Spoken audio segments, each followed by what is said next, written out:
All right, beautiful people. Time for the day. Happy Wednesday. Happy Wednesday. It is June the 30th. It's the last day of the month, y'all. June the 30th, 2021. Day 194 of year of reading through the books of the law and the prophets and of the 3-year consecutive day count. Day 863. Guys, today we're reading Isaiah 28, 29, and 30. Then we're going to hop on over to Fossilized Customs. Pick up where we left off at yesterday on page 196. Shayla. Take your hand. Divine blessings. All right, y'all. Let's go ahead real quick and do this Shema. Auntie, present. Take your hand. All right. Y'all, the Shema is found in Deuteronomy chapter 6. We're going to start at verse 3. Here. Let me get y'all attention, please. Listen up, everybody. Here. Therefore, O Israel, and observe to do it, that it may be well with you, and that you may increase mightily, as Yahuwah, the Elohim of our fathers, has promised us, in the land that flows with milk and honey. Hear, O Israel, Yahuwah, our mighty one, he is one. And you shall love Yahuwah, your Elohim, with all your heart, and with all your soul, and with all your might. And these words which I command you this day shall be in your heart. And you shall teach them diligently unto your children. And you shall talk of them when you sit in your house, and when you walk by the way, and when you lie down, and when you rise up. And you shall bind them for a sign upon your hand, and they shall be as frontlets between your eyes. And you shall write them upon the posts of your house and on your gates. And Yahuwah commanded us to do all these statutes, to fear Yahuwah, our mighty one, for our good, always, that he might preserve us alive, as it is at this day. And it shall be our righteousness if we observe to do all these commandments before Yahuwah, our mighty one, as he has commanded us. Trina, hey. All right, y'all. So let's go ahead and get started. Isaiah chapter 28. Message about Samaria. What sorrow awaits the proud city of Samaria, the glorious crown of the drunks of Israel. It sits at the head of a fertile valley, but its glorious beauty will fade like a flower. It is the pride of a people brought down by wine. For Yahuwah will send a mighty army against it, like a mighty hailstorm and a torrential rain. They will burst upon it like a surging flood and smash it to the ground. The proud city of Samaria, the glorious crown of the drunks of Israel, will be trampled beneath its enemies' feet. It sits at the head of a fertile valley, but its glorious beauty will fade like a flower. Whoever sees it will snatch it up, as an early fig is quickly picked and eaten. Then at last, Yahuwah, the God of heaven's armies, will himself be Israel's glorious crown. He will be the pride and joy of the remnant of his people. He will give a longing for justice to their judges. He will give great courage to the warriors who stand at the gates. Now, however, Israel is led by drunks who reel with wine and stagger with alcohol. The priests and the prophets stagger with alcohol and lose themselves in wine. They reel when they see visions and stagger as they render decisions. Their tables are covered with vomit. Filth is everywhere. Who does the Lord think we are? They ask. Why does he speak to us like this? Are we little children, just recently weaned? He tells us everything over and over, one line at a time, one line at a time. Here a little and there a little. I love this part. Look, it's like, why you got to keep repeating it? Because apparently you ain't getting it the first time. Okay, JB. Look, listen, let me say it again, right? Don't it sound like I heard you the first time? Listen, this is what they're saying. What I know. You said it already like 47 times already. This is what Yahuwah's people be saying. Who does Yahuwah think we are? They ask. Why does he speak to us like this? Are we little children just recently weaned? He tells us everything over and over, one line at a time, one line at a time, here a little and there a little. So now Yahuwah will have to speak to his people through foreign oppressors who speak a strange language. Because apparently you didn't hear it the first 48 times he said it. So now you're going to listen to somebody else say it over and over again, one line at a time, one line at a time, here a little, there a little. Let's see if you get it this time. So now Yahuwah will have to speak to his people through foreign oppressors who speak a strange language. Yahuwah has told his people, here is a place of rest. Let the weary rest here. This is a place of quiet rest, but they wouldn't listen. So Yahuwah will spell out his message for them again, one line at a time, one line at a time. Here a little and there a little, so that they will stumble and fall. They will be injured, trapped, and captured. Therefore, listen to this message from Yahuwah, you scoffing rulers in Jerusalem. You boast, we have struck a bargain to cheat death and have made a deal to dodge the grave. The coming destruction can never touch us, for we have built a strong refuge made of lies and deception. Therefore, this is what the sovereign Lord Yahuwah says. Look, I am placing a foundation stone in Jerusalem, a firm and tested stone. It is a precious cornerstone that is safe to build on. Whoever believes needs never be shaken. I will test you with the measuring line of justice and the plumb line of righteousness. Since your refuge is made of lies, a hailstorm will knock it down. Since it is made of deception, a flood will sweep it away. I will cancel the bargain you made to cheat death, and I will overturn your deal to dodge the grave. When the terrible enemy sweeps through, you will be trampled into the ground. Again and again, that flood will come, morning after morning, day and night, until you are carried away. This message will bring terror to your people. The bed you have made is too short to lie on. The blankets are too narrow to cover you. Yahuwah will come as he did against the Philistines at Mount Perazim and against the Amorites at Gibeon. He will come and do a strange thing, and he will come to do an unusual deed. For Yahuwah, the Lord of heaven's armies, has plainly said that he is determined to crush the whole land. So scoff no more, or your punishment will be even greater. Listen to me, listen, and pay close attention. Does a farmer always plow and never sow? Is he forever cultivating the soil and never planting?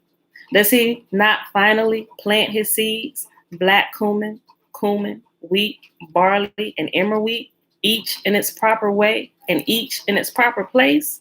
The farmer knows just what to do, for Yahuwah has given him understanding. A heavy sledge is never used to thresh black cumin. Rather, it is beaten with a light stick. A threshing wheel is never rolled on cumin. Instead, it is beaten lightly with a flail. Grain for bread is easily crushed, so he doesn't keep on pounding it. He threshes it under the wheels of a cart, but he doesn't pulverize it. Yahuwah, the God of heaven's armies, is a wonderful teacher, and he gives the farmer great wisdom.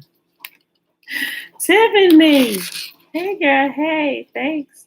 Okay, y'all. Yahuwah, the God of heaven's armies, is a wonderful teacher, and he gives great wisdom to the farmer. It's amazing. Farmer, gardener, whatever you want to call it, when you are in the habit of cultivating something outside of yourself, whether it be children, thank y'all that the children don't just like die like our plants die sometimes, right? But if you want to get a green thumb, learning how to garden will actually teach you how to better garden your children, so to speak. It's amazing. But I just think, y'all, that the plant community is a forgiving community, right? Even if we're a little retarded, we can learn if we don't give up, right? Hey, it's easy to just kind of start over. Even if when you kill a plant, you can just kind of bury it in the ground and let it regenerate itself, or put it in your compost and let it do what it does, and put it in the ground for more nutrients for the next batch of seeds. Hopefully you don't kill, right? Look, oh my gosh, hold on, my plant behind me. This right here, my elephant ears, y'all. Okay, so I'm like, Father, you giving us 6 kids. Look, I done killed so many plants this last year. Don't make no sense. Look, hold on. See this right here? This elephant ear was so beautiful. So beautiful, right?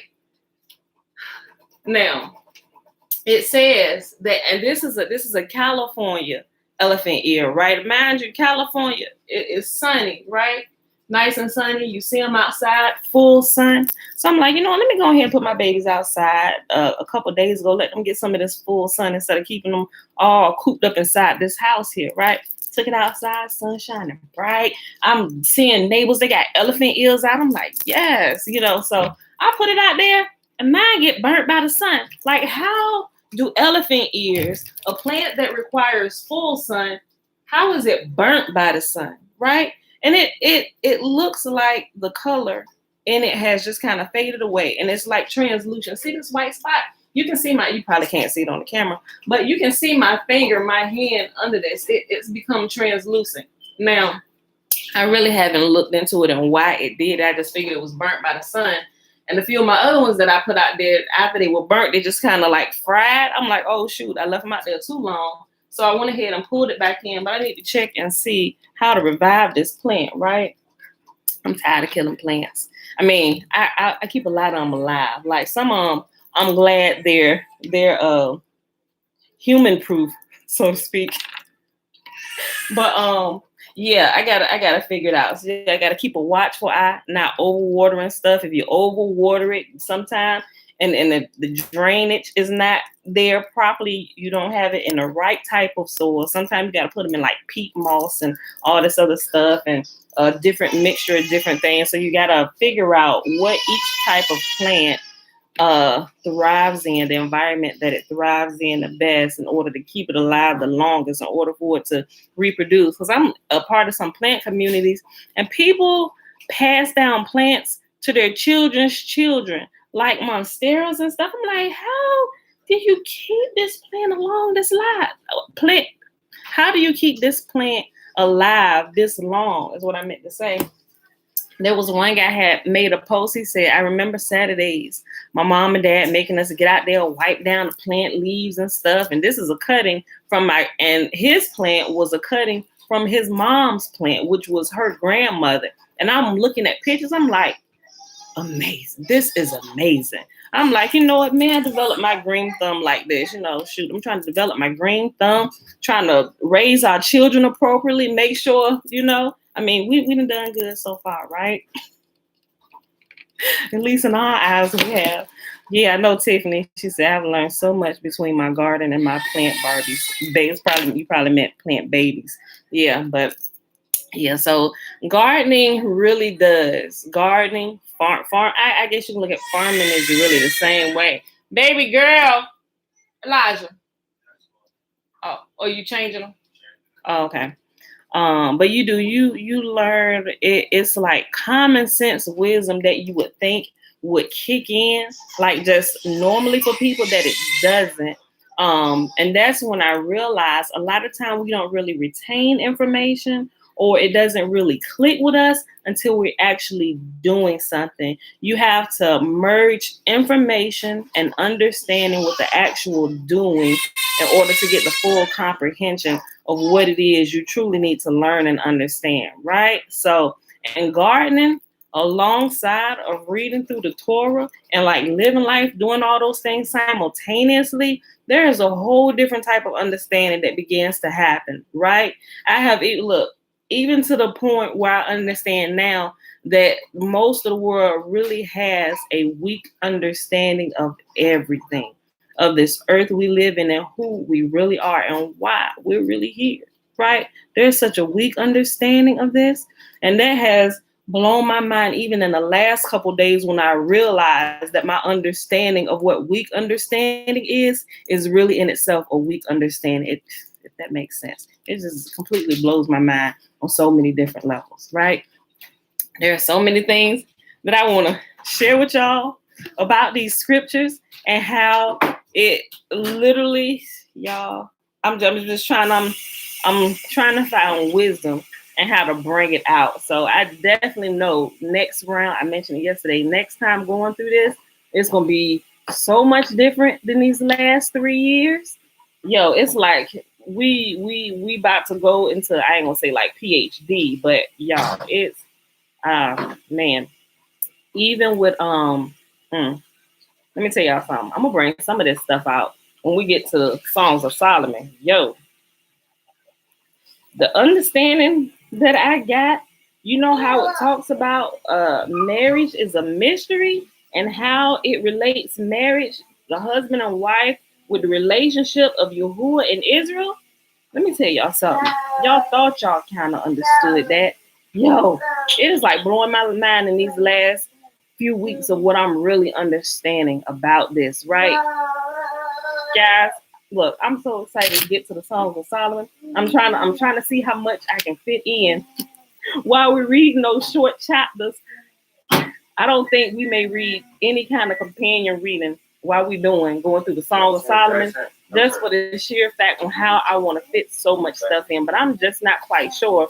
Some people is ready for some of this. Like, I may keep all my married people, right? They may be hanging on. And some of the ones that's single, they'll be hanging on simply because maybe they want to get married, or maybe they might be engaged, or maybe they're having issues. But when you can really see it, look, it's kind of like that principle that I just said, like actually gardening while you're reading through the scriptures, or even just while you're trying to live life, even if you didn't have the scriptures, if while you were raising a family, you were cultivating a garden, just the wisdom you can get from actually putting the action together, it'll blow your mind and you'll grow on so many levels. Marriage is like the same way, right? When you actually let me see. Let me make sure I say this the right way. There are, granted, pretty much everybody has sex all over the place now, but it was designed, yeah, to reproduce, right? It was designed to reproduce, but it was also designed, the actual action of it, building up to the point where you actually reproduce if you choose to reproduce at that point or whatever. But the actual cultivating, the actual foreplay and the building up and all this stuff and the wooing before you actually get to the act, it's meant to be it's like a action being fused with an understanding of what you're doing. Like, you can sit here and you can teach somebody a principle, but it's like they sitting there and they looking like they got smoke coming out both of their ears because they have nothing to fuse it with. Like, they don't have anything that they can practice to make this principle just like be solidified in their mind, right? On a marriage level, if that's taught appropriately, especially when the wisdom of Yah begins to flow out of you on what it really is, you can even kind of see it. You can see it if you're a lover of nature and you look at nature, you can see it in nature as well. But it really does. It fuses together a principle, and even a lot of married couples, they don't even see it. They just kind of there for the feeling, boom, gone about their day. But they completely miss the mystery in the whole thing, right? So I'm gonna leave it at that. But I'm just saying, Yahuwah gives great wisdom to the farmer or to the gardener, and even you can take gardening and apply it to principles in marriage where it will save a lot of marriages. It really would. It really would if you understood, if you take the time, and in the beginning it's frustrating because you're killing everything you touch, right? But if you keep going, you may learn the 10,728 ways how not to keep a plant alive. But after you done hit every wrong spot you can possibly hit, then you can't go anywhere but up, right? And all the information you can learn on how to destroy something, you steer clear of those things. Wait a minute, I only water this one time a week, right? We need to fertilize this every 2 months. The sun needs it likes sun, but not too much, right? All of these things, if you don't get frustrated and just give out, it's like, you know what, I ain't touching another garden, another plant, and just don't give up on it. If you keep moving, you will keep growing. And once you get past your learning curve, guys, it's just like, it's amazing as the growth begins. So it continues progressing. That's the best way I can say that, right? Levon, she said, we will be ready. Yo, I'm so ready. I'm sitting here thinking, I was like, can I keep all this in my head or should I take notes? I am going to be taking notes so I don't miss any points that I want to hit, but it might get a little spicy. Some days when it get to certain points when you realize what it's really talking about. Nikki, good day, good day. Joanne, shalom. Okay, y'all. So let's go back here. So we talked about all that from this last verse in chapter 28 of Isaiah, where Yahuwah gives great wisdom to the farmer. So let's go ahead and hop on over here to Isaiah 29. A message about Jerusalem. What sorrow awaits Ariel, the city of David? Did y'all know that Ariel was another name for Jerusalem? Yes, Ariel is another name for Jerusalem. What sorrow awaits Ariel, the city of David? Year after year, you celebrate your feast. Yet I will bring disaster upon you, and there will be so much weeping and sorrow. For Jerusalem will become what her name Ariel means, an altar covered with blood. I will be your enemy, surrounding Jerusalem and attacking its walls. I will build siege towers and destroy it. Then, excuse me, then deep from the earth you will speak. From low in the dust your words will come. Your voice will whisper from the ground like a ghost conjured up from the grave. But suddenly your ruthless enemies will be crushed like the finest of dust. Your many attackers will be driven away like chaff before the wind. Suddenly, in an instant, I, Yahuwah, the God of heaven's armies, will act for you with thunder and earthquake and great noise, with whirlwind and storm and consuming fire. All the nations fighting against Jerusalem will vanish like a dream. Those who are attacking her walls will vanish like a vision in the night. A hungry person dreams of eating, but wakes up still hungry. A thirsty person dreams of drinking, but is still faint from thirst when morning comes. So it will be with your enemies, with those who attack Mount Zion. Shalom, Mom. Are you amazed and incredulous? Don't you believe it? Then go ahead and be blind. You are stupid, but not from wine. You stagger, but not from liquor. For Yahuwah has poured out on you a spirit of deep sleep. He has closed your eyes. He has closed the eyes of your prophets and visionaries. All the future events in this vision are like a sealed book to them. When will you give it to those? When you give it to those who can read, they will say, we can't read it because it is sealed. When you give it to those who cannot read, they will say, we don't know how to read. And so Yahuwah says, these people say they are mine. They honor me with their lips, but their hearts are far from me, and their worship of me is nothing but man-made rules learned by rote. Because of this, I will once again astound these hypocrites with amazing wonders. The wisdom of the wise will pass away, and the intelligence of the intelligent will disappear. What sorrow awaits those who try to hide their plans from Yahuwah, who do all their evil deeds in the dark. Yahuwah can't see us, they say. He doesn't know what's going on. How foolish can you be? He is the potter, and he is certainly greater than you, the clay. Should the created thing say to the one who made it, he didn't make me? Does a jar ever say, the potter who made me is stupid? Soon, and it will not be very long, the forest of Lebanon will become a fertile field, and the fertile field will yield bountiful crops. In that day, the deaf will hear words read from a book, and the blind will see through the gloom and darkness. The humble will be filled with fresh joy from Yahuwah.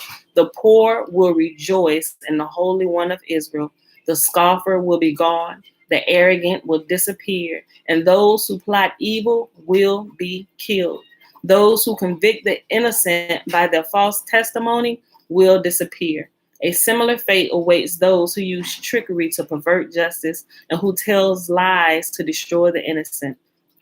This is why Yahuwah, who redeemed Abraham, says to the people of Israel, my people will no longer be ashamed or turn pale with fear. For when they see their many children and all the blessings I have given them, they will recognize the holiness of the Holy One of Jacob.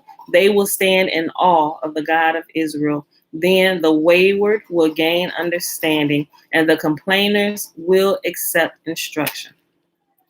All right, y'all. Last chapter for the day, Isaiah chapter 30. Peaceful greetings, Uncle Nathaniel. Judah's worthless treaty with Egypt. What sorrow awaits my rebellious children, says Yahuwah. You make plans that are contrary to mine. You make alliances not directed by my spirit, thus piling up your sins. For without consulting me, you have gone down to Egypt for help. You have put your trust in Pharaoh's protection. You have tried to hide in his shade, but by trusting Pharaoh, you will be humiliated. And by depending on him, you will be disgraced. For though his power extends to Zone, and his officials have arrived in Hanes, all who trust in him will be ashamed. He will not help you. Instead, he will disgrace you. This message came to me concerning the animals in the Negev. The caravan moves slowly across the terrible desert to Egypt. Donkeys weighed down with riches, and camels loaded with treasure, all to pay for Egypt's protection. They travel through the wilderness, a place of lioness and lions, a place where vipers and poisonous snakes live. All this, and Egypt will give you nothing in return. Egypt's promises are worthless. Therefore, I call her Rahab, the harmless dragon. A warning for rebellious Judah. Now go and write down these words. Write them in a book. They will stand until the end of time as a witness that these people are stubborn rebels who refuse to pay attention to Yahuwah's instructions. They tell the seers, stop seeing visions. They tell the prophets, don't tell us what is right. Tell us nice things. Tell us lies. Forget all this gloom. Get off your narrow path. Stop telling us about your Holy One of Israel. This is the reply of the Holy One of Israel. Because you despise what I tell you and trust instead in oppression and lies, calamity will come upon you suddenly, like a bulging wall that bursts and falls. In an instant, it will collapse and come crashing down. You will be smashed like a piece of pottery, shattered so completely that there won't be a piece big enough to carry coals from a fireplace or a little water from the well. This is what the sovereign Lord, the Holy One of Israel, says. Only in returning to me and resting in me will you be saved. And quietness and confidence is your strength, but you would have none of it. You said, no, we will get our help from Egypt. They will give us swift horses for riding into battle. But the only swiftness you are going to see is the swiftness of your enemies chasing you. One of them will chase 1,000 of you. 5 of them will make all of you flee. You will be left like a lonely flagpole on a hill or a tattered banner on a distant mountaintop. Blessings for Yahuwah's people. So Yahuwah must wait for you to come to him so he can show you his love and compassion. For Yahuwah is a faithful God. Blessed are those who wait for his help. O people of Zion who live in Jerusalem, you will weep no more. He will be gracious if you ask for help. He will surely respond to the sound of your cries. Though Yahuwah gave you adversity for food and suffering for drink, he will still be with you to teach you. You will see your teacher with your own eyes. Your own ears will hear him. Right behind him, you will hear a voice say, this is the way you should go, whether to the right or to the left. Then you will destroy all your silver idols and your precious gold images. You will throw them out like filthy rags, saying to them, good riddance. Then Yahuwah will bless you with rain at planting time. There will be wonderful harvest and plenty of pasture land for your flock.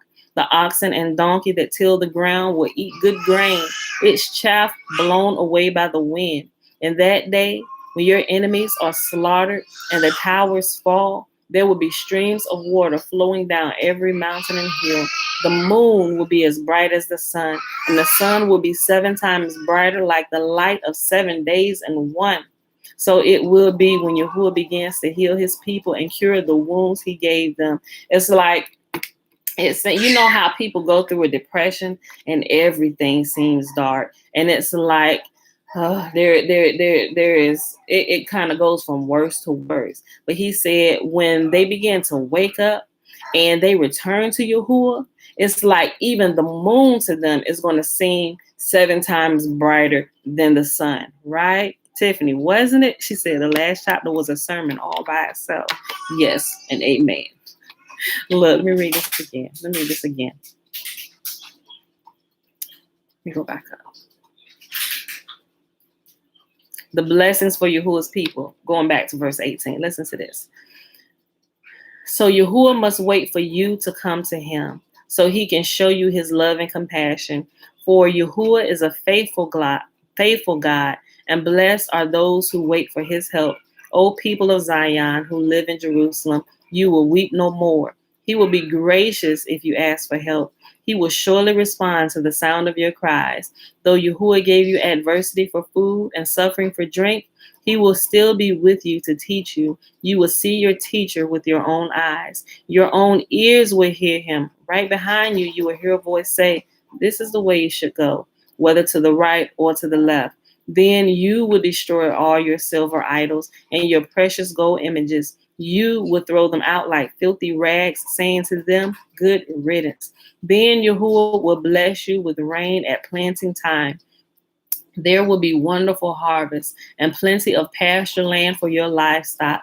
The oxen and the donkeys that till the ground will eat good grain, its chaff blown away by the wind. In that day, when your enemies are slaughtered and the towers fall, there will be streams of water flowing down every mountain and hill. The moon will be as bright as the sun, and the sun will be 7 times brighter, like the light of 7 days and one. So it will be when Yahuwah begins to heal his people and cure the wounds he gave them. Look, Yahuwah is coming from far away with burning. Look, Yahuwah is coming from far away, burning with anger, surrounded by thick rising smoke. His lips are filled with fury. His words consume like fire. His hot breath pours out like a flood up to the neck of his enemies. He will sift out the proud nations for destruction. He will bridle them and lead them away to ruin. But the people of Yahuwah will sing a song for joy, like the songs at the holy festivals. You will be filled with joy as when a flutist leads a group of pilgrims to Jerusalem, the mountain of Yahuwah, to the rock of Israel. And Yahuwah will make his majestic voice heard. He will display the strength of his mighty arm. It will descend with devouring flames, with cloud bursts, thunderstorms, and huge hailstones. At Yahuwah's command, the Assyrians will be shattered. He will strike them down with his royal scepter. And as Yahuwah strikes them with his rod of punishment, his people will celebrate with tambourines and harps. Lifting his mighty arm, he will fight the Assyrians. Topheth, the place of burning, has long been ready for the Assyrian king. A pyre is piled high with wood. The breath of Yahuwah, like fire from a volcano, will set it ablaze. And that, my beautiful people, is Isaiah chapter 30. Okay, so let's go ahead on over here and pick up where we left off at in Fossilized Customs on page 196. And yesterday we stopped with the whole story I was sharing with y'all from this lady who had tapped into the spiritual realm, opened her third eye, probably in an unauthorized way, right? And she couldn't cut it off. Thankfully, Yahuwah cut it off for her till she was ready. Now she got to grow appropriately before she can tap into that, or you ain't gonna know what to do, right? And I'll start right there with all-seeing eye and eye in the sky on page 196. The symbolism used on a U.S. dollar bill is over 4,000 years old. The eye is seen in the meditation room at the United Nations. The new meanings we read into these symbols represent revisionism. Those initiated in the occult understand the secret interpretation of the pyramid and eye point back to Nimrod of Babylon. The glowing, and remember, we say this a lot, occult simply means hidden. And I know sometimes coming from the church world, we hear occult, and it's like, oh my gosh, Satan worshipers. Yeah, sometimes. But occult simply means hidden. So when you hear this is occultic information, they're really saying this is hidden information or information that hasn't been made known to the masses, but has been made known to certain groups of people who actually use it. And there are real live living principles at work, right? And there's nothing scary about it at all, right? You just got them putting boogeymans on this information where we think, oh no, that's Satan's Bible. Don't even look over there because it's going to take you straight to hell. At least that's what I used to think, right? Look, Dana said church is an occult. I agree with that. I agree with that. Look, it is. And all of the information that they pushing out and use in different stories really has a bunch of hidden symbolism. Dana, I like that. Church truly is an occult. The church is an occult calling other places that give you true occultic, right? It's crazy. That's all a bunch of oxymorons. The glowing eye is indeed a symbol of deity, but a gross pagan one. The all-seeing eye is the same as the Egyptian symbol of Horus, which was called the eye in the sky, referring to the sun. Nimrod again. Nimrod was the first king on earth, establishing Babylon and Nineveh. He was a tower builder, and most believe his secular title was Sargon I, where Sargon means supreme ruler. Nimrod, the name, means tyrant, equivalent to our idea of a dictator. The word deity means to shine and is related to our words day, divine, and diva. Nimrod established human sacrifice, immolating children through purifying fire, the meaning of the name Tammuz. All right, the next section is called Jesuit Illuminati. Also a culture. Yeah, it is a culture. Occult culture. Yeah. I would say that. The Masons were originally stone masons. During the late Middle Ages, they organized into guilds, the prototypes of today's unions. By 1776, Adam Weishaupt of the Illuminati in Bavaria successfully melded his organization with the Masonic lodges, which had evolved into a fraternal sect worshiping a mystic great architect. This architect turns out to be Nimrod, who was worshipped by the Babylonians as Baal, Lord, or Moloch, king, and Adon, Lord, sovereign. Adon later turned into the proper name Odin. Hislop described this fire worship started by Nimrod, for which Shem slew him. The name Moloch originally suggested nothing of cruelty or terror, but now the well-known rites associated with that name have made it for ages a synonym for all that is most revolting to the heart of humanity and amply justified the description of Milton. First, Moloch, horrid king, besmeared with blood of human sacrifice and parents' tears, though for the noise of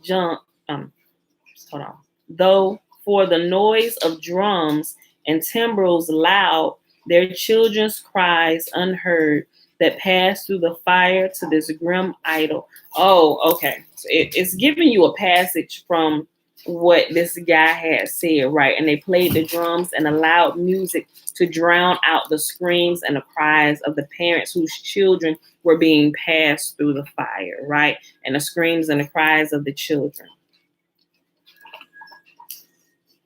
First, Moloch, horrid king, besmeared with blood of human sacrifice and parents' tears, though for the noise of drums and timbrels loud, their children's cries unheard that passed through the fire to this grim idol.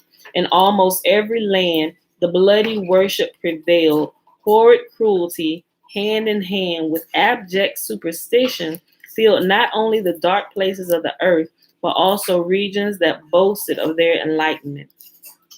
Greece, Rome, Egypt, Assyria, and our own land under the savage Druids at one period or another in their history worshiped the same God and in the same way. quoted from The Two Babylons. That's a book called The Two Babylons, right? Okay, so it's showing pictures of pillars again, like obelisks, phallus symbols, right? Like the Washington Monument.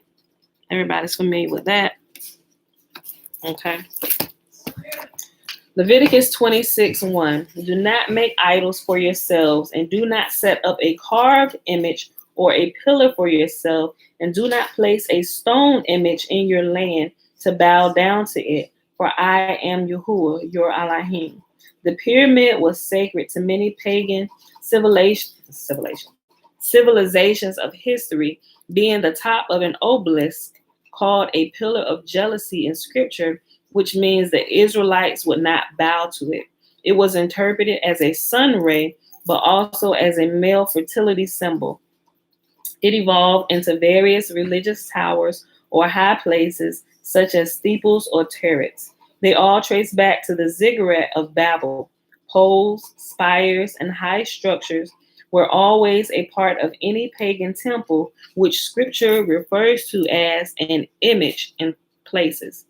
At Nimrod's death, the Babylonians worshiped him as the sun, which later was represented by the eagle, seen carrying the golden orb of the sun across the sky, hence our flagpole ornaments.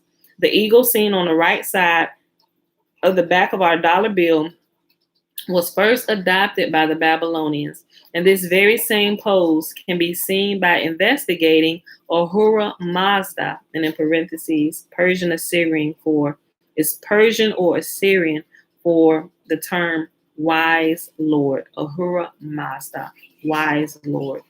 This was only a title, but it was still Nimrod. They adopted the name Mithras for the sun and used the eagle as his symbol. The Zoroastrians, also fire worshippers, had priests called magi or magicians, which bore the emblem of their deity on their chests. They wore black garments because they were constantly working with the ashes of the sacred fire. Hence, the religious garments of pagans are black. How much is it my birthday? One day, babe. Yay! Hence, the religious garments of pagans are black. Israel was to only wear white linen by Yahuwah. These pagan priests made holy water by putting a lit torch of sacred fire into water. Catholicism adopted holy water from Buddhism, since the water of the Ganges River was considered sacred to them. Purgatory, indulgences, and prayers to the dead were also adopted from the Buddhists. Prayers said for the dead ancestors by priests and popes are sold to reduce time in a non-existent purgatory. Such sales are called indulgences. It will be found that every detail seen in Catholicism can be traced back to Chaldean paganism, and much came into the daughters of this mother of harlots, most especially the Babel Roman calendar. On the US dollar bill, the eagle and the eye atop the pyramid are both really Nimrod, who was worshipped as the sun. The Latin words annuit seoptis novus ordo seclorum mean announcing the birth of a new world order. The goal of the Babylonians was also to make a name for themselves, to become feared as a nation, identified by their unity and power together to conquer. Nationalism is based on common customs and language, symbols, anthems, and the pursuit of power has held men in its grip from the beginning. They scrambled to get to the top of the pyramid of power. The reason for all these cryptic symbols used by Franklin, Jefferson, and the other founding fathers is because these men were mostly Masons. The Masons revere Nimrod as their founder. The number 13 is unlucky because of a medieval superstition. The Catholics had interpreted that the Last Supper, and in parentheses it has a Passover Seder, was on an evening just before Friday, and there were 13 men at this Seder. Actually, the preparation day for the Sabbath was not for the weekly Sabbath, but rather the preparation day for the annual Sabbath of the first matzah called unleavened bread. 6 of the 7 annual Sabbaths may fall on any day of the week, And thus the 3 days and 3 nights work out as long as one doesn't try to interpret it the Catholic way, Friday to Sunday. The seventh day Sabbath, now called Saturday, and they put satyr, the proper spelling for it, Satyr, satyr day, but they changed the spelling in English to Saturday, so. The seventh day Sabbath, now called Saturday, is a commemoration of creation. See Hebrews chapter 4. Yahushua's resurrection was the fulfillment of the first fruits offering, which is why he would not allow Miriam to touch him when she saw him. He is the wave sheaf offering. See Leviticus 23. His resurrection fulfilled what the waving of the sheaf pointed to. Now, I ain't gonna harp on this, but I'm doing my crossing out, right? But we know what the resurrection of the first was, and I guess how he uses that. If you understand what's really going on, it wouldn't really be a big deal. But because a lot of people not realizing it, it could be kind of misleading. The theory is right if you understand who Yahuwah's son is, and of course he's referring to Yahusha as the son, but Yahuwah says Israel is his son, right? Israel is his firstborn son, and when we arise from the dead, that represents what the first fruit offering is. Those of us who are awakening, right, from the deep slumber we've been in for many, many generations, right? Okay. We've investigated why Sunday, the day of the sun, to the sun, fire worshippers, became the Christian Sabbath in the year 321 CE. Today, the sect of the Nazarene Restoration Movement has begun across the planet, restoring all things. The original branches of the faith are reconnected to their root. The Inquisition murdered all of us they could find over the ages, but now we're on the internet. Nimrod, the lawless one, is the antithesis of the Mashiach. Without the name or the number of the name of the beast, no man can buy or sell. So, I think it was yesterday we read that, where it gave a different interpretation of what that means, right? As it was talking about the dollar. I think it was yesterday. It could have been the day before yesterday, where it was saying how the dollar bill had the name and the mark of the beast on it, and you literally can't purchase anything without this medium of trade, right? This medium of currency. Even with credit cards, right? It's still linked into that system, although it's not the paper fiat currency. It's still the same thing, and no man can buy or purchase anything unless you're bartering with somebody. Then okay, but that's what it's talking about. Without the name or the number of the name of the beast, no man can buy or sell. The real power given to this beast comes from a fallen cherub called Ha-Satan, also known by the Latin word Lucifer, meaning light bearer. He is nameless, yet goes by many names, whose image and inscription is on our currency of exchange. Well, in God we trust takes on a strange meaning when you look up the origin of the word God. And with the next section, who is God? God, G-O-D, common Teutonic word for personal object of religious worship, formerly applicable to superhuman beings of heathen myth. On conversion of Teutonic races to Christianity, term was applied to supreme being. And you can find that in the Encyclopedia Americana, 1945 version. This points to a creature who is deceiving the whole world and has successfully hoodwinked the nations to conform to a pattern he instituted long ago in Babylon under Nimrod.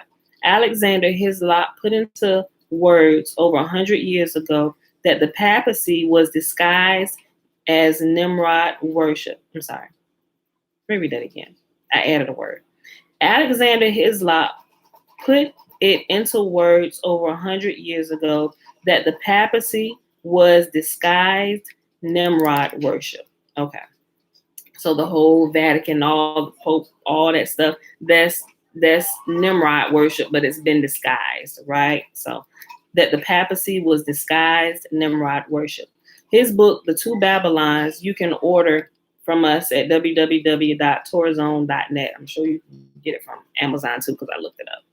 The renewed covenant promised at Jeremiah 31 has nothing to do with sacraments or dispensational grace, but rather is the spirit of the living Yahuwah writing his commandments on our hearts. Instead of beginning by debating whether or not we must obey a given commandment, we must first ask why we are separated from our Creator. The answer is our sin separates us from him. We can only define what sin is by knowing the commandments. Sin, our criminal acts against the commandments which teach love, is defined as the transgression of the commandments. Without the commandments to identify sin, there would be no sin.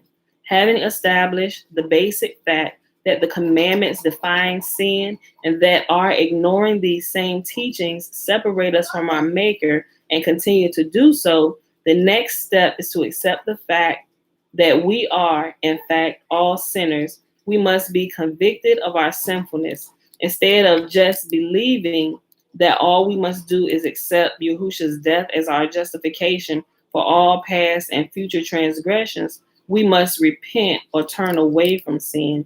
We cannot obey in our mind of the flesh, but we need help.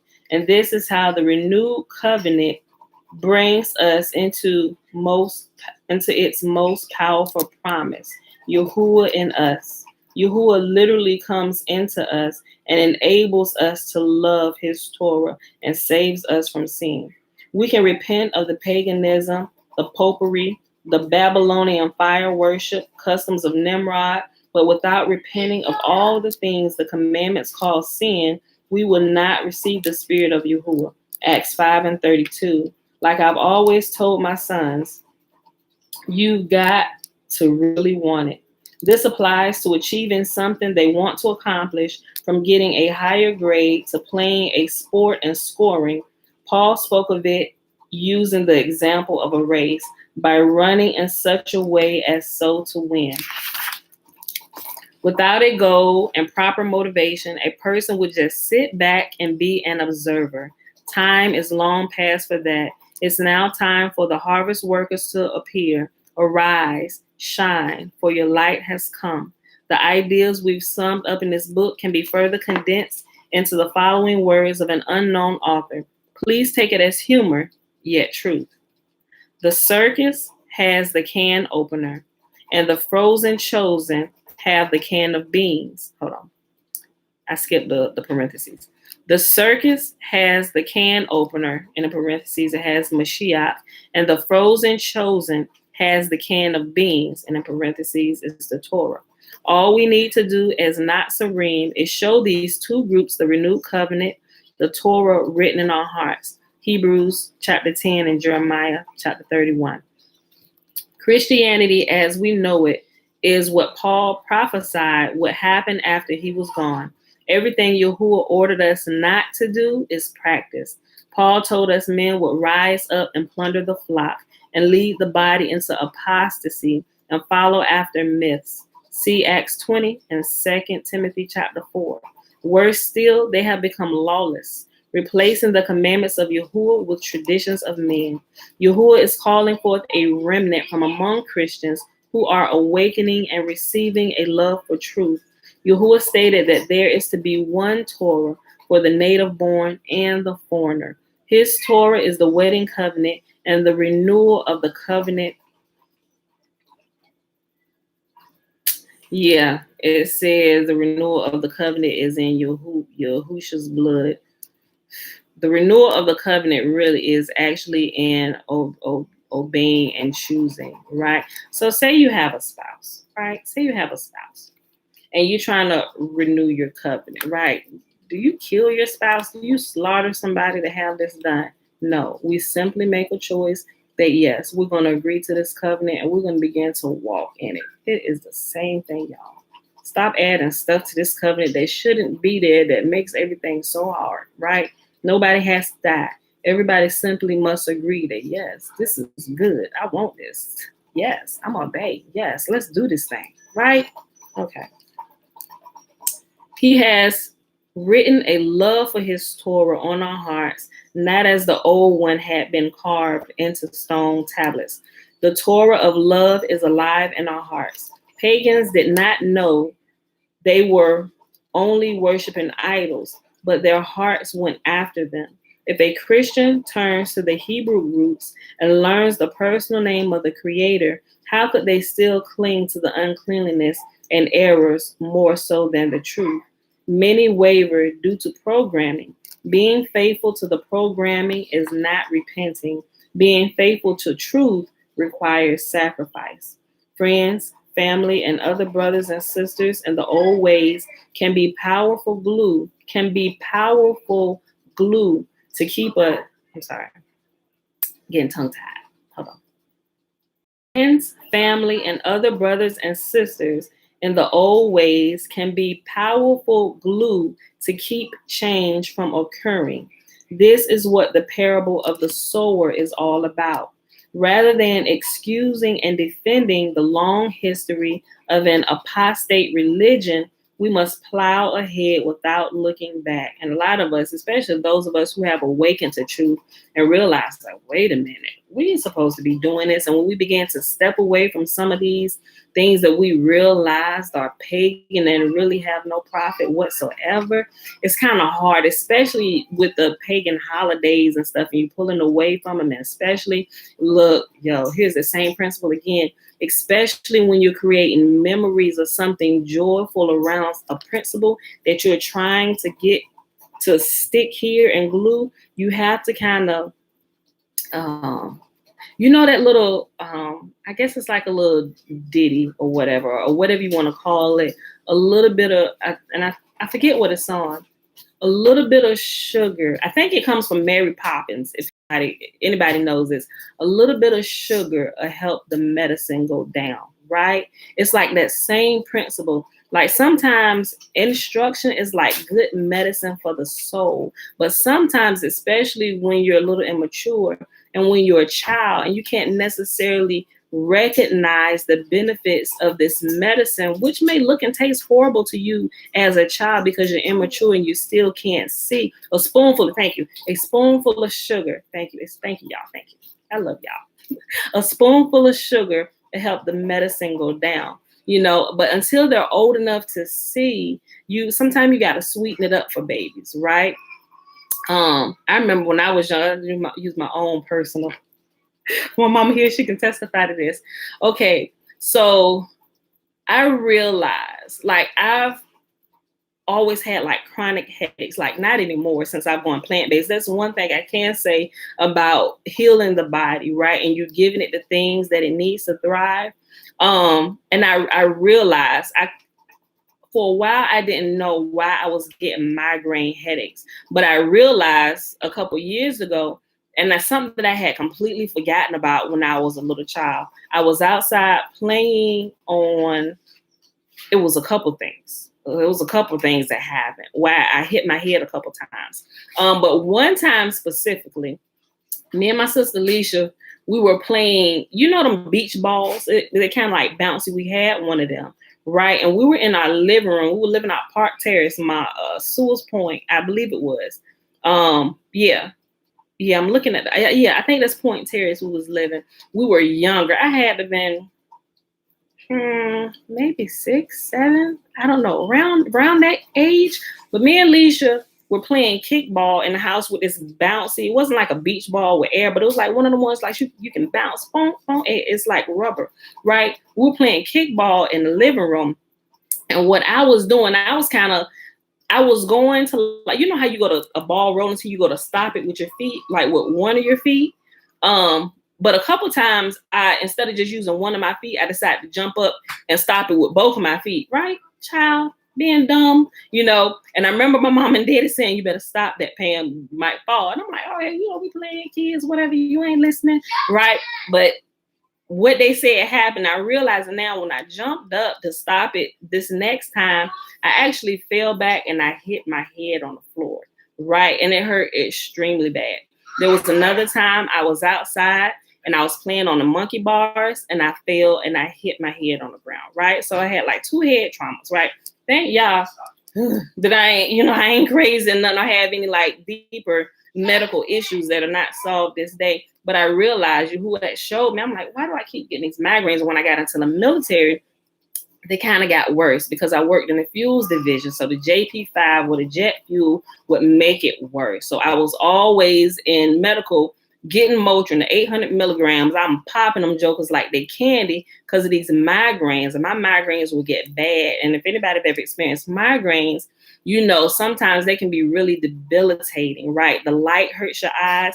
I got nauseous. Like a couple times I actually threw up. It's like the noise is too loud, so at that time we didn't have as many kids as we did. I think it was just like Elijah and Jeremiah. And even with Joshua, because it was with Joshua when in like 2010, where I actually really began to really kind of take me more. Take this. Thank you, babe. Take more responsibility for my own health, right? But he would literally just kind of keep the kids. I'm just going in the room, cut off all the lights, cut everything off. I would cover my head with the pillow and I would sleep for a few hours. And even sometimes the medicine wasn't strong enough. But I had went to the doctor before and they gave me like Percocet and stuff.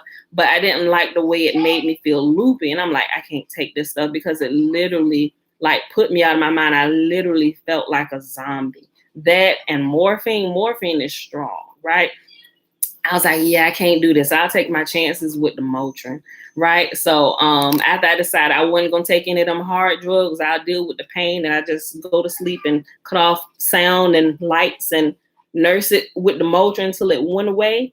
That's what I did because I didn't want to get hooked on pain meds, right? Because I knew that was a thing. And I know people that has happened to, and I refused to go that route, right? So, but I realized doing it, that was the source of all my headaches and everything, right? So, hold on. I lost my whole point why I was actually telling y'all this. Oh, I know what it was. Pulling away from stuff, right? When family can be a big, it's like the glue that kind of keeps you from actually progressing sometimes. So, and I still forget why I was tying it in because it seemed like it's disconnected for some reason. But anyway, that's where the source of my headaches came from, right? And so, but as I went plant-based many, many years later, and after kind of destroying my liver a little bit with the Motrin, because Motrin is an NSAID, right? And it'll start doing some wear and tear on your body to take care of the pain, but it'll also destroy something else that's going on in your body. So as I began like clean up my diet and everything, I stopped. I literally was able to wean my own self off of the Motrin to whereas I was popping 800 milligrams 2 times. Like they tell you, like if you're going to take it, don't take it often. And if you take it, kind of swap it out with Tylenol. Tylenol does not, or at that point did not work. It didn't do anything for me. Like Tylenol there's nothing that Tylenol would do for me, right? And I had to take the Motrin. But what I would do, I realized like after that 8 hours, and sometime a little bit before the 8 hours, I would start feeling it come back in. So like every 6 to 7 hours, I was popping an 800 milligram Motrin, right? And so that imagine taking 3 800 milligram Motrin a day for multiple days, multiple months, multiple years. Imagine what's happening to the inside of your body. And I began to feel the effects and the sharp pains and different stuff and wasn't really putting 2 and 2 together, right? And sharp pain standing up and it feel like different things like sharp stabbing pains is like happening on the side of my liver and just like a bunch of stuff, right? So thank y'all. So if anybody, this is probably a side note or whatever, anybody be careful with the Motrin. And I didn't learn to my sister actually became an RN, she was like, Pam, that's the NC. You might not want to be taking it as she said, because that's going to do some major damage to your liver. But by the time she started telling me that, I'm almost certain there was a bunch of damage done to my liver already because, mind you, I joined the military. I was having headaches Oh, I realize why I was saying this now. Look, I'm glad I kind of backtrack a little bit so I realize what it was. It's the whole spoonful of sugar, right? And this is my own personal thing about helping the medicine go down. So, but I'm glad she did, because I started really thinking about it. When you become aware, now you have information. Now you got to make a choice. You got to do something, right? It's the same thing with Torah. Okay, so back to the spoonful of sugar, help the medicine go down. So after that had happened, after I jumped over, nigga said we call 800 milligram Motrin vitamin M in the army. Yo, every day there was very few days that I didn't have Motrin in my system, right? Because it was hard to operate at times, and I knew it was becoming a problem when I had to take more and more, but my body was becoming used to it. I was like, this is going to become a problem, because I already know what the next levels feel like, and I already said I am not taking this. Even let me make sure I don't lose my thing again. Spoonful of sugar. Hold on. Look, so I realized that I didn't want to take anything stronger than Motrin, simply because of how I knew what the harder stuff like the morphine and the Percocet did. Because when I had that ectopic pregnancy in 2009, that was like an emergency surgery where I was bleeding internally, right?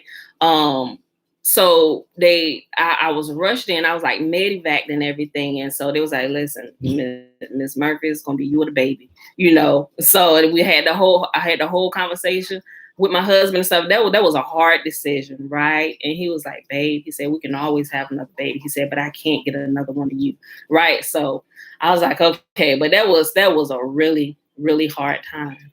I'm getting all teary-eyed now. Okay, pull myself together. Okay, so back to the story. So when I had failed, I remember my mom, she was combing my hair. She's like, "See, I told y'all stop playing, not jump on that ball like that, Pam." So I remember she laid me across her lap. She was kind of combing my hair. I remember this, and she was kind of like parting my hair and stuff, just kind of massaging my head. But I realized that was the whole stemming point from my headaches, right? Okay, so now let's fast forward a couple years.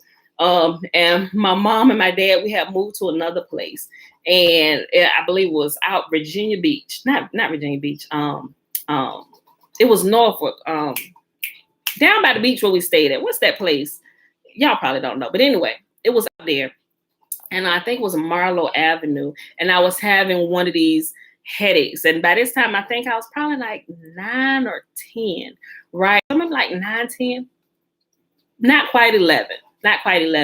But my grandma, she was also an RN, right? And so she knew I had been having headaches and stuff, and this was an extreme headache this time. And I had this thing for swallowing pills. I didn't want to swallow it. So my mom and dad, my headache was horrible, and I'm crying and stuff. And so they're trying to get me to swallow the pill, and I darn near gagged on the pill. And this is helped back to the whole theory of spoonful of sugar help the medicine go down, right?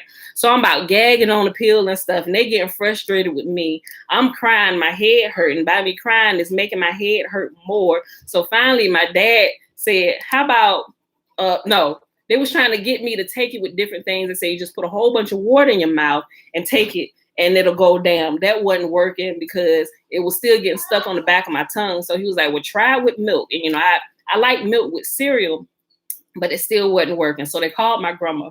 My grandma said, "Crush it up." And she said, "Put it in some applesauce." I'll never forget that day. And so my dad was kind of looking like, well, darn. They was fighting with me. It seemed like 2 hours to me. I'm in there sweating and stuff, head hurting, ready to go to sleep. They pissed with me because I'm hollering and won't take them out. I'm like 8 or 9 years old. And so finally, and I still remember hearing my grandma voice on the phone. He's like, hey, Pam, shut it up. Anybody know my grandma, when she gets sick and tired of your junk, she call it pulling rank, right? And she hollered at me over the phone and stuff. "Girl, shut up and just take it." And so I watched my daddy crush it up, but me watching him crush it up, still like, no, it's in there. I still might choke. But they probably should have did it, and it's like, okay, Pam, look, maybe you just need to eat a little bit of applesauce, right? Just eat a little bit of applesauce. They could have did something like that where I didn't see the medicine being crushed up and being mixed into the applesauce, where they could have just just gave it to me and would have been that. Like, okay, just, you know what? I heard applesauce works. Come on, just give you a little bit of applesauce. Eat this applesauce and go lay down for a little bit. But even still, with doing that, it still took me a little while to do it. But then when I finally put it in my mouth and realized, because my dad, he took a spoon. He took 2 spoons and he crushed it really, really fine, right? Then they put it in the applesauce. My mom mixed it up and stuff like, you ain't even gonna be able to, you ain't even gonna be able to taste it, Pam. Just, And so when I was like, and I ate it. And, and he's like, go on, lay down. I don't get out of this kitchen. And, and he was laughing and stuff. And my dad sweat. Anybody know my dad? When he tried, it's like, man, it's like they getting frustrated, don't really know what to do. It's like, okay, what do it, I could see him sweating and stuff. And I knew I had just sent him through the ringer. My mom was probably ready to slap the piss out of me. And grandma hollering on the phone and stuff. Like, girl, just take this. But anyway, that was my little example of the whole, a spoonful of sugar helped the medicine go down, right? So a lot of times when we're learning something new, especially when we're immature, it's like that whole, it's like you have to fuse a sweet memory with the lesson that you're trying to teach, for one, to help you remember it. And every time this comes along, that you have nothing but good memories about this instruction or this teaching that you're learning. And so that also happens in the church world, where they're teaching you pagan things, right? They're fusing something that's not so good with something that's good, like time with family and holiday memories and stuff. They're fusing these things together. And that's why it's so hard a lot of times when you're learning truth, to break away, because you have to separate the good from the bad, the truth from the error. And a lot of times your family, they're like the biggest stumbling block a lot of times, because your family's like, well, what do you mean? This is Christmas. We always have good times.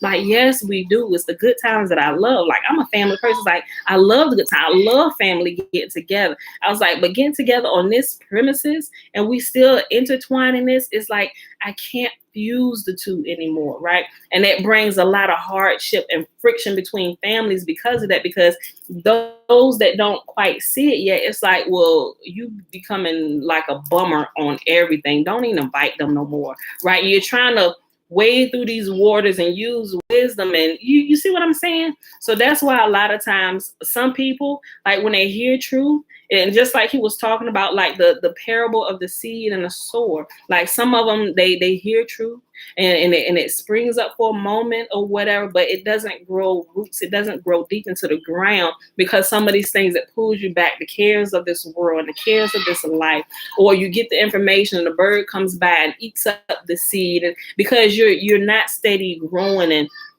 strengthening yourself in truth, and you're not making decisions to walk on the side of truth. It's like you kind of stay in limbo, right? It's like, well, if I don't make a decision, maybe I'll just kind of be neutral here. And you absolutely cannot be neutral when it comes to truth. You have to choose a side. There is no in between. There is no gray area. Like, it is white or there's black. I mean, there is a gray area. There's a shaded area, but there's a lot of people are lost in the gray area. And most of the world is in that gray area, right? Because they have chosen not to make a decision. They can't see truth from error. They don't know whether to go right or whether to go left, right? They don't know what's good and what's bad, because it all has been fused together. It's a big melting mesh pot, and it's bad, and you know it's bad, but it feels so good, right? And it's like you can't separate the two, right? So let's go back here. Look. If a Christian turns to the Hebrew roots and learns the personal name of the Creator, how could they still cling to the uncleanness and errors more so than the truth? Many waver due to programming. Being faithful to the programming is not repenting. Being faithful to the truth requires sacrifice, right? It does. Sometimes it's going to require sacrifice to pull away from family just for a period of time, until you can get it together, until you can stand strong enough to where you won't be pulled back into a bunch of garbage, right? Friends, family, and other brothers and sisters in the old ways, of those who are still caught in the gray area, who are still caught in paganism, Friends, family, and other brothers and sisters in the old ways can be powerful glue to keep change from occurring, right? And you pull back into their mess, back into their garbage, back into their ways of life, and change never fully happens in you. You don't grow roots that are sustaining you where you can live life on your own, right? You never get to the point where your seed breaks and cracks under the pressure because you abort the mission at the first sign of pain or pressure, right? You abort the mission, you cast out the seed altogether, right?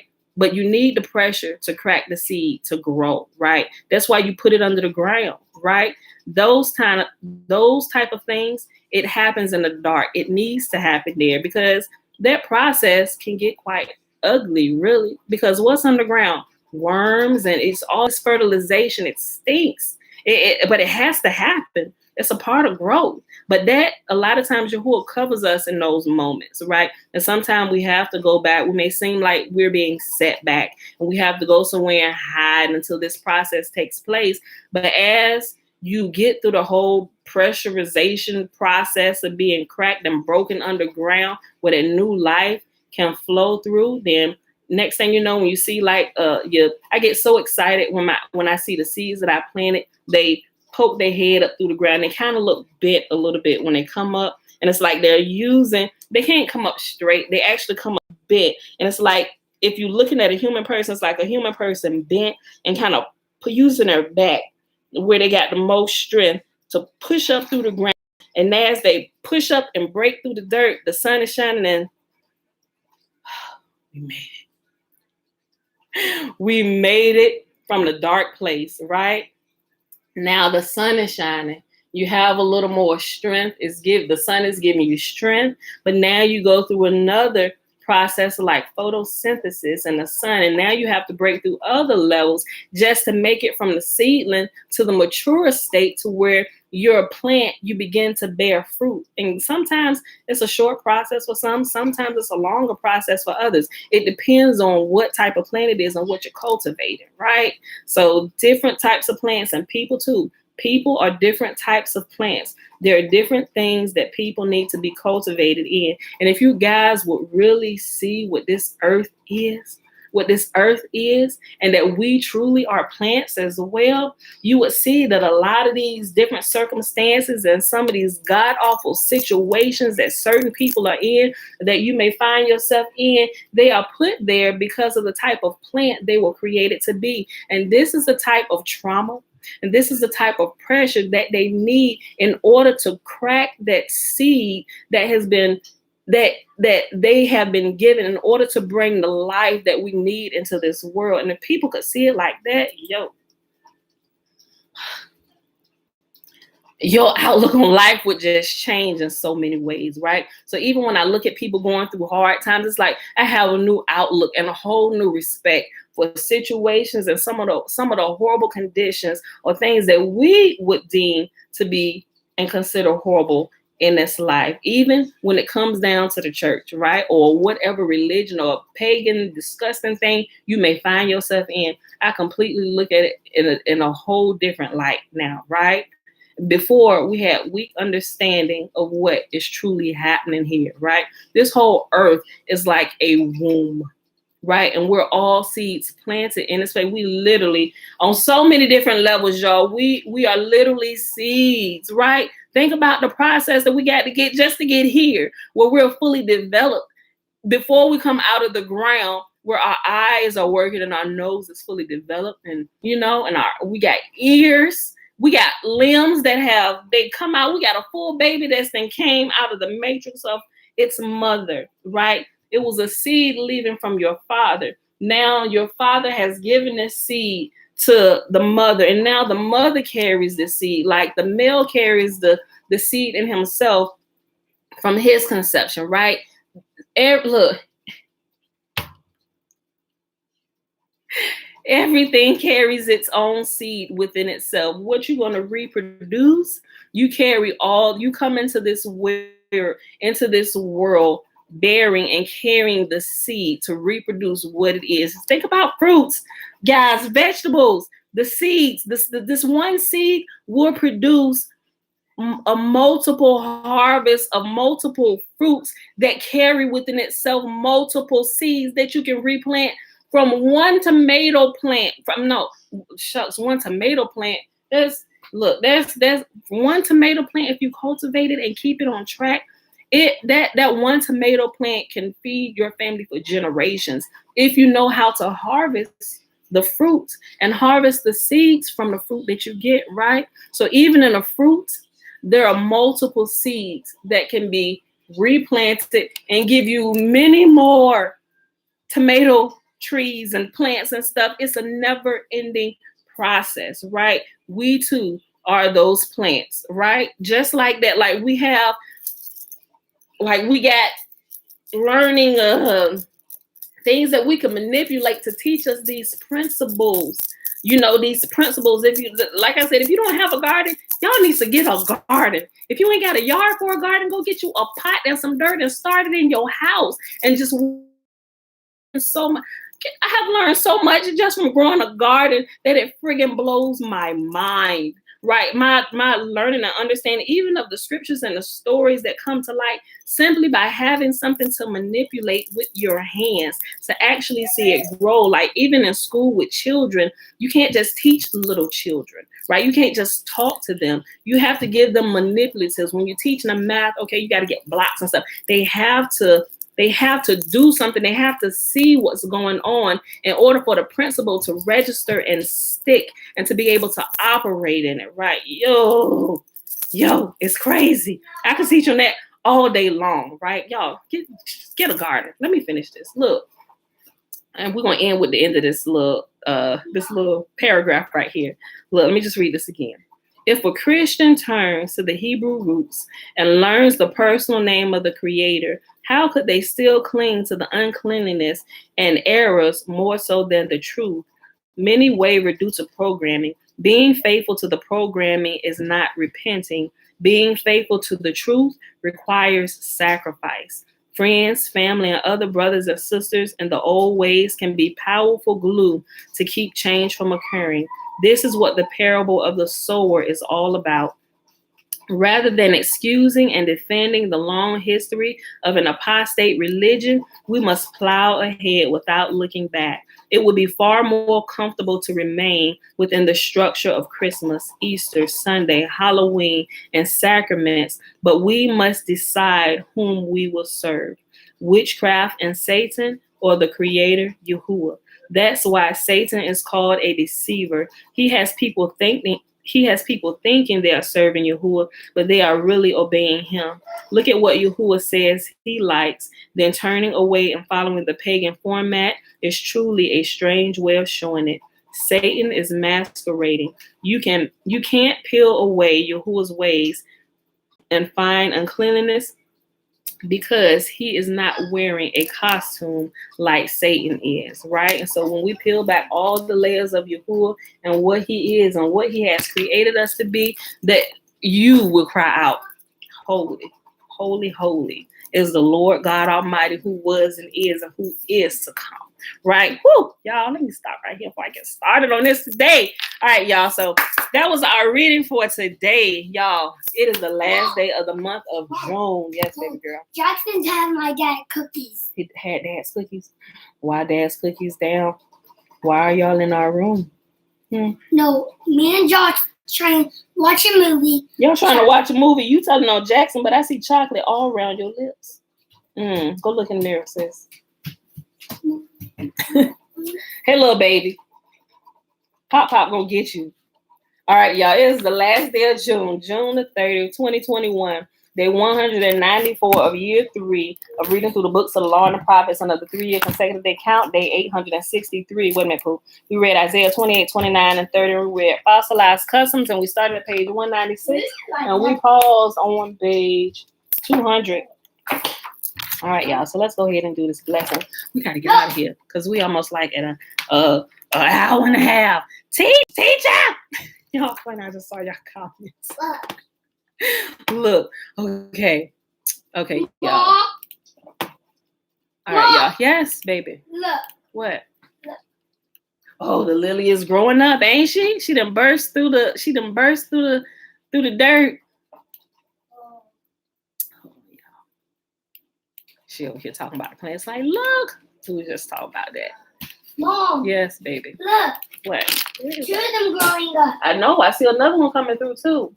We got a peace lily over here, and around the peace lily, I planted some lily bulbs, and there one has come through already, but the other two are just now. Like we told you, they're coming up, standing sideways, pushing themselves through the dirt. Hold on. Wait a minute. Listen, can't find it. Oh, there you go. I had to type it in. All right, y'all. Stop. You telling him to stop? I'm about to push you down. Look. Okay, the blessing is found in Numbers chapter 6, verses 22 through 27. Remember, the first 21 verses is the Nazarite vow. And Yahuwah spake unto Moses, saying, Speak unto Aaron and unto his son, saying, On this wise ye shall bless the children of Israel, saying unto them, May Yahuwah bless us and keep us. May Yahuwah make his face to shine upon us and be gracious unto us. May Yahuwah lift up his countenance upon us and give us peace. And they shall put my name upon the children of Israel, and I will bless them. All right, beautiful people. I don't think I missed anybody. Question? Stop, girl. This is your money. I gave it to you, though. Gave it to you. Oh, that's right. Thank you, Mom. Near Ocean View. When I was talking about growing up, what was growing up, I was saying Virginia Beach. That's what I meant. Yes, Ocean View. Thank you, Ocean View. Okay, y'all. All right, but that's it. No questions. We out of here. Got to go. Peace. Okay, hit finish. All right. I gotta end this one. Bye, y'all. Okay. All right. Look. Okay. Take it down to the red button. Take the mouse. Scroll it down. Right there. Now, click it here. And you gotta click it again. Go up here to this one.